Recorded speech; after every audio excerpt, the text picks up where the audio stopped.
Hello students. So today my video is having some basic numerical on the topic of electrostatic. जैसे कि हमने अपने सारे last videos में इलेक्ट्रोस्टैटिक का ऑलमोस्ट टॉपिक कवर कर लिया है. इसके बाद न्यूमेरिकल पैटर्न हम बीच बीच में इसलिए करते रहते हैं कि आप फॉर्मूलेस को रिव्यू करते जाएं. ठीक है, तो आज हम कुछ अलग अलग टॉपिक को लेकर के कुछ अलग अलग 5-6 न्यूमेरिकल्स प्रैक्टिस करेंगे. So this is my first numerical. इस फर्स्ट न्यूमेरिकल में आपको जैसे डायग्रामेटिकली तो ये समझ में आ रहा होगा कि QA एक चार्ज है, QB एक चार्ज है और दोनों का जो डिस्टेंस है उसमें A और B along Z and Z axis coordinate form में दिया हुआ है 0 0 + 15 एंड 0 0 - 15. अब मैं क्वेश्चन रीड कर रही हूँ आपके लिए कि सिस्टम ऑफ टू चार्जेस, ये दोनों सिस्टम बनाएंगे. They are having a system of two charges which is having the value. इसमें QA QB की वैल्यू हमें दी हुई है. तो QA है आपका 2.5 × 10⁻⁻7 कूलम एंड QB है आपका -2.5 × 10⁻⁻ कूलम. इसका मतलब दोनों के जो मैग्नीट्यूड है वो सेम है लेकिन डायरेक्शन अपोजिट है. तो ऐसे सिस्टम को हम क्या कहते हैं? डाइपोल कहते हैं. तो क्वेश्चन कह रहा है कि what is a total charge, यानी मुझे what is Q, total Q निकालना है, and what is the dipole moment, यानी डाइपोल मोमेंट P निकालना है, जो हम फॉर्मूले से जानते हैं 2Q × L होता है. Isn't it? 2QL आपको याद है ना कि Q is the charge and 2L is the distance between them, effective distance. तो अब आपका अगर मैं कहूँ A और B आपका जो डाइपोल है उसका इक्वल चार्ज है, जो वैल्यू है वो इक्वल है पर डायरेक्शन अपोजिट है. तो अगर मैं आपसे कहूँ कि मुझे टोटल चार्ज फाइंड करना है तो टोटल चार्ज में आपका Q क्या होगा? QA + QB होगा, यानी एक पॉजिटिव है एक नेगेटिव है तो टोटल चार्ज मैग्नीट्यूड का क्या हो जाएगा? 0 हो जाएगा. बट अगर मैं इफेक्टिव डिस्टेंस की इसकी बात करूं, AB जो हमारा यानी 2L जो होगा हमारा, वो AB जो हम टोटल निकालना चाहेंगे वो होगा OA + OB यानी 15 + 15, क्योंकि Z एक्सिस के कोऑर्डिनेट हमको दिए हुए हैं. -15 का मतलब यहाँ नेगेटिव Z एक्सिस है. Minus is not the magnitude taken as to be minus, वो बस ये बता रहा है कि -15 मतलब जो कोऑर्डिनेट Z एक्सिस का है वो नेगेटिव में है. तो ये हो गया आपका 30 सेंटीमीटर, जिसे हम कन्वर्ट कर सकते हैं 0.3 मीटर. तो मतलब ये हमारा जो है वो 2L है ना. तो हमें अगर डाइपोल मोमेंट निकालना है तो क्या होगा? Q any of the charge into 2L. Any of the charge का मतलब मेरी चार्ज की वैल्यू थी 2.5 × 10⁻⁻7 और 2L जो मैंने निकाला है वो 0.3 निकाला है, क्योंकि that is an effective distance between them. जब हम इसे सॉल्व करेंगे so we will get 7.5 × 10⁻⁻8 unit is coulomb into metre. So this is how you can solve the dipole for a given diagram. Numerical हमारा बहुत simple सा है, saying that 3 charges are given as shown, +2Q, -Q and +3Q. ये तीनों charges हमें दिए हुए हैं, जिसमें से 2 charges +2Q and -Q is enclosing with in the sphere के अंदर है, और एक जो है +3Q that is outside. I have to find out that what is total flux. मुझे क्या निकालना है? मुझे phi निकालना है, टोटल फ्लक्स निकालना है.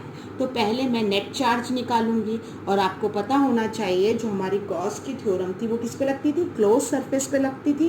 तो हमको inside the surface net charge चाहिए.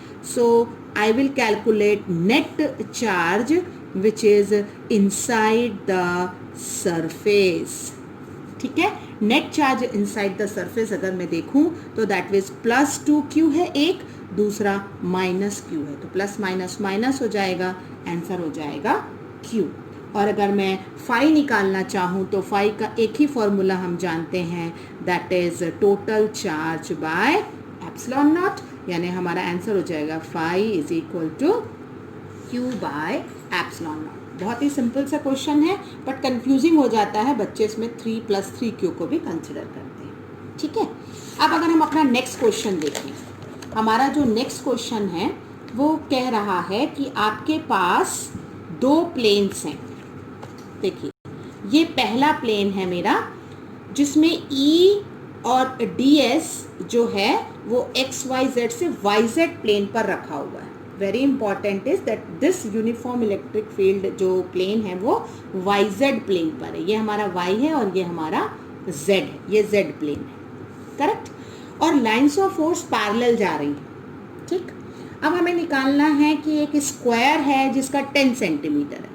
इस प्लेन का जो साइड है वो 10 सेंटीमीटर दी हुई है। अब हमें निकालना है कि what will be the flux passing through the surface. तो ये एक केस है जिसमें हमें फाई निकालना है, और दूसरा केस हमारा ये है। इस केस में जो हमारा प्लेन है वो आपके पास वही है, ये y है, ये x है और ये z है। जो सेकेंड केस है इसमें the plane is making 60 degree with the x axis. बस दोनों में यही डिफरेंस है कि इस केस में जो इलेक्ट्रिक फील्ड E है वो आपके पास एक्स एक्सिस के साथ, यानी यहाँ जो है वो 60 डिग्री बता रही होगी, क्योंकि मैंने यहाँ एक एलिमेंट्री सरफेस लिया है, तो वो DS और E के बीच का एंगल बताएगा, that is 60 degree. So question क्या कह रहा है कि consider the uniform electric field, और ये जो यूनिफॉर्म इलेक्ट्रिक फील्ड है आपकी उसमें E की वैल्यू मेंशन है। How much? 3 into 10 to the power 3 3 into 10 power 3 I cap and Newton पर कूलम। आई कैप का मतलब ही हुआ कि आपकी फील्ड कहाँ लग रही है, एक्स एक्सिस में लग रही है। और दूसरा उसने कहा कि सरफेस कितने का है, डेल एस होगा, जो स्क्वायर 10 सेंटीमीटर का है, मतलब हम मैं 100 कर सकती हूँ, उसको कन्वर्ट करूँगी तो 10 to the power -2, ये भी आपका आई कैप होगा। क्यों? क्योंकि ये भी अलोंग एक्स एक्सिस हम कंसिडर कर रहे हैं, करेक्ट। फर्स्ट केस की बात कर रही हूँ अभी मैं, जब हमारे पास दोनों लाइंस ऑफ फोर्स और ये एक ही डायरेक्शन में बताया गया है ना।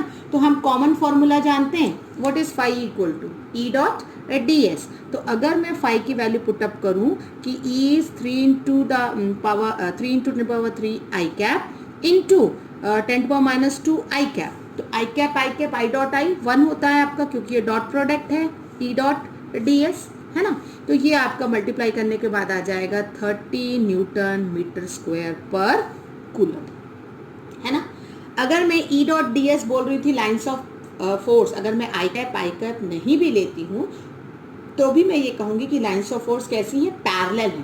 पैरेलल लाइंस ऑफ फोर्स का मतलब थीटा इज 0, थीटा 0 मतलब EDS cos theta, cos 0 is 1, तो भी हमारा आंसर यही आता है। अब मैं दूसरे केस की बात करूं तो सेकंड वाले एग्जाम्पल में हमें, सेकंड वाले डायग्राम में सॉरी, हमें एंगल जो है वो 60 डिग्री दिया हुआ है along with the x axis, यानी थीटा हमारे पास है। तो फाई में वही फॉर्मूला लगेगा, EDS कॉस थीटा, E की वैल्यू वही है हमारी 3 into 10 to the power 3, DS की वैल्यू 10 to the power -2, और cos 60 हो जाएगा आपका यहाँ। cos 60 की जो वैल्यू होती है वो होती है हाफ, 0.5, तो ये हो गया 3 into 10 to the power 3 into 10 to the power -2 into 0.5. So on solving you will get the answer 15 Newton meter square per coulomb.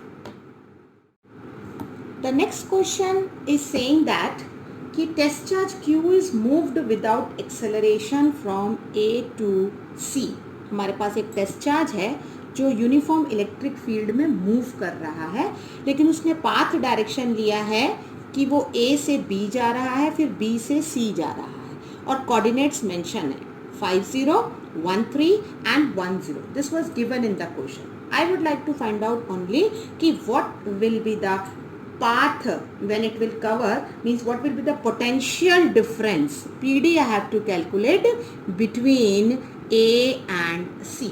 दो पॉइंट्स हमारे पास A and C, इनके बीच में हमारा PD कितना होगा, that I want to find out। तो potential difference actually क्या होता है, when we are moving the charge the amount of work done. तो वहाँ हमने एक प्रॉपर्टी पढ़ रखी है कि E is equal to dV by dr, potential gradient, correct. तो पोटेंशियल ग्रेडियंट में अगर मैं dV निकालना चाहूँ the potential, then it is nothing but E into dr। और जब हम वर्क डन निकालते हैं तो हमारा वर्क डन जो होता है वो कैसा होता है, कंजर्वेटिव होता है।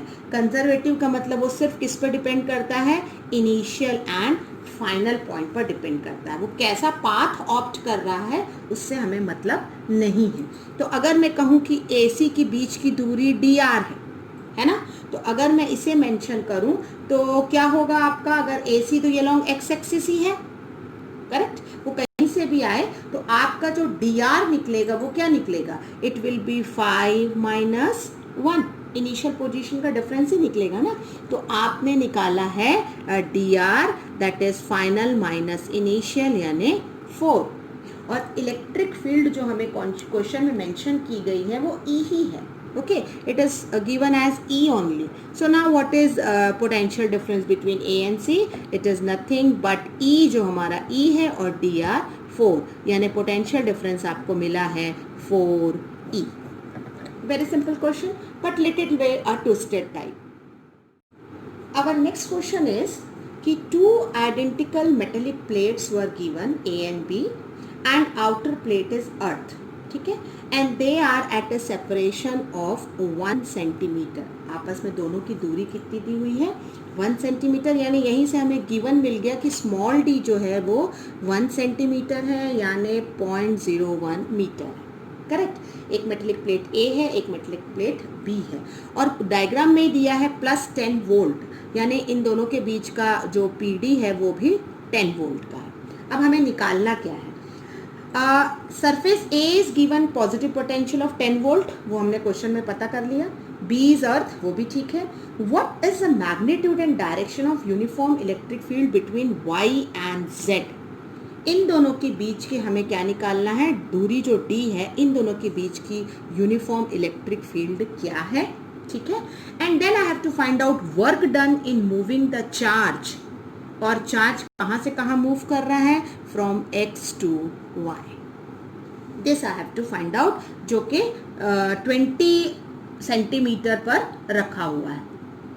जो चार्ज है उसका जो डिस्टेंस है वो कितना दिया हुआ है, between the two is 20 centimetre, यानी जो X और Y है हमारा वो 20 सेंटीमीटर आपको दूरी पर रखा हुआ है। तो I have to find out the work done in moving from X to Y, correct. So I think clear कि हमें निकालना क्या क्या है।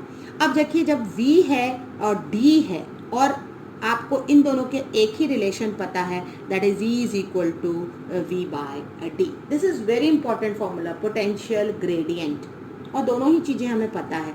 तो E हमारा क्या हो जाएगा, हमारा E जो है वो 10 दिया हुआ है और हमारे पास ये है 0.01 का, तो जब हम सॉल्व करेंगे तो ये हमारा आंसर आएगा 1000 वोल्ट पर मीटर।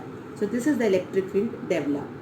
अब बहुत कॉमन सी बात है कि जो प्लेट A है उसमें अगर आप X से Y पर किसी भी चार्ज को मूव करते हैं तो इनका पोटेंशियल सेम है, क्योंकि ये एक ही प्लेट पर है। तो अगर इनका पोटेंशियल सेम है तो ये इक्वी पोटेंशियल हो गया, और हम जानते हैं in equipotential surface no work is done, so work done will be 0। I hope student ये अलग अलग पैटर्न ऑफ क्वेश्चन आपने प्रैक्टिस करने हैं सो दैट आपको बोर्ड एग्जाम में हेल्प होगा। और पैटर्न इसलिए मैं बताती हूँ क्योंकि इसी पर रिलेटेड क्वेश्चंस आ सकते हैं, so that's why I will deal with the pattern, और आप फिर अपने रेफरेंस बुक से और भी क्वेश्चन प्रैक्टिस कर सकते हैं। Thank you students.